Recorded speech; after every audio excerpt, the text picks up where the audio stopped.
తర్వాత అధ్యక్ష మా పత్తిపాడుకు సంబంధించి ఈ బడ్జెట్ వల్ల ఉపయోగం అనేటువంటి దాంట్లో నేను ప్రతిపాదిస్తున్నది, వ్యవసాయంకు పెద్దపీట వేశారు. ఒక రైతు బిడ్డగా అచ్చెన్నాయుడు గారు 43,000 కోట్ల రూపాయలతో బడ్జెట్ ను ప్రవేశపెట్టారు. కాబట్టి మా పత్తిపాడు అంతా కూడా వ్యవసాయ రంగానికి సంబంధించింది.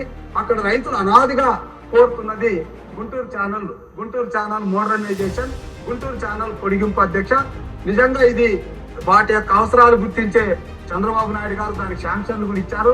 కానీ వైసీపీ రైతు వ్యతిరేక ప్రభుత్వం కాబట్టి, రైతు ద్రోహి ప్రభుత్వం కాబట్టి ఆ స్కీముల్ని కాలగర్భంలో కలిపారు. మళ్ళీ ఆ స్కీమును పునరుద్ధరించాల్సినటువంటి అవసరం ఉంది. ఇక్కడ గుంటూరు ఛానల్ మోడర్నైజేషన్ మామూలుగా గుంటూరు ఛానల్ 0 నుంచి 47కి 600కి శిక్ష ఉంటుంది. చిన్న వర్షం వచ్చి వరద వచ్చినా కూడా ఆ కాలువలో నీళ్లు పొలాల్లోకి వెళ్ళడం, పంట మునుగడం అనేటువంటి జరుగుతుంది. కాబట్టి దాన్ని 750 ఫిజిక్స్ పెంచడానికి మోడర్నైజేషన్ చేయాలి. అక్కడి నుంచి పరుచూరు వరకు ఎక్స్టెన్షన్ కూడా చేయాలి. అలాగే నల్లమడు వాగు ముంపు. అధ్యక్ష, ఈ గుంటూరు కృష్ణా జిల్లాలకు ఉన్నటువంటిది ఏంటంటే ఇరిగేషన్ ఎంత ముఖ్యమో డ్రైనేజ్ కూడా అంత ముఖ్యం. అధ్యక్ష, ఇరిగేషన్ వల్ల పంటలు పడతాయి అనుకుంటే డ్రైనేజ్ ముంపు వల్ల మునిగిపోతాయి. అధ్యక్ష, కాబట్టి నల్లమడు వాగు ఆ డ్రైనేజ్ ను కూడా మోడర్నైజేషన్ చేయాల్సినటువంటి అవసరం ఉంది. అట్లాగే అధ్యక్ష, మాకు అర్బనైజ్డ్ ఎప్పుడో 15 ఏళ్ల కిందట గుంటూరు మహానగరంలో 18 గ్రామాలు కలిపేశారు. అధ్యక్ష, ఇప్పుడు 8 డివిజన్లుగా ఉంది. ఆ 8 డివిజన్లకే కనీసం మంచినీళ్ళు లేవు, రోడ్లు లేవు, డ్రైనేజ్ లేదు. కారణాలు ఏవైనా కావచ్చు.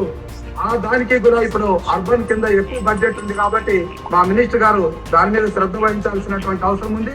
ఎందుకు చెప్తున్నాను అధ్యక్ష అంటే, ఇప్పుడు మళ్ళా మహానగరాన్ని ఇంకా విస్తృతపరచాలంటే అసలు మాకు 15 ఏళ్ళు మాకే దిక్కులేదు, మళ్ళీ ఇంకేంటి కలుపుతారని వాళ్ళు వ్యతిరేకిస్తున్నారు. కాబట్టి దీన్ని దృష్టిలో పెట్టుకొని దానికి బడ్జెట్ కేటాయించాల్సినటువంటి అవసరం ఉంది. అట్లాగే అధ్యక్ష, పత్తిపాడు నియోజకవర్గము పేరు రూరల్ కానీ అంత అర్బనైజ్డ్ గానే ఉంటుంది. దాని చుట్టుపక్కల కూడా నేషనల్ హైవే ఉంది, స్టేట్ హైవేలు ఉన్నాయి. వీటికి సంబంధించి రోడ్ అండ్ బిల్డింగ్ లో 9,554 కోట్లు బడ్జెట్ ఉంది. కాబట్టి ఇక్కడ నుంచి కూడా మంత్రి గారు దానికి సంబంధిత మంత్రి గారి నుంచి బడ్జెట్ కేటాయించాల్సి అడుగుతున్నాము.